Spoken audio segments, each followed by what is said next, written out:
এই শীতের মৌসুমে চুকা বরই খাওয়া কি উপকারিতা সেটা জানলে সকলেই বরই খাবেন। এই বরইর মাঝে আছে vitamin C, vitamin D, vitamin ই2। এই বরই খাওয়া ভীষণ উপকার। গাছের টাটকা বরই দেখতে কি সুন্দর, খেতেও ভারী মজা। তাই কেউ মিস করবেন না, সকলেই খাবেন। কিন্তু খাওয়াটা সবার জন্য প্রযোজ্য।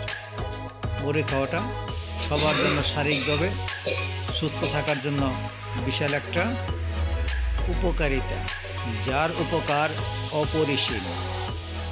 এর গুণাগুণ বলে শেষ করা যাবে না। তাই সকলেই বড়ই খাবেন। এই শীতের মৌসুমে বড়ই খাওয়াটা ভারী মজা। যখন একটু বেশি রৌদ্র ওঠে তখন এই বড়ই খাওয়াটা অনেক মজাদার। ভালো থাকবেন। ওকে, বাই, থ্যাংক ইউ।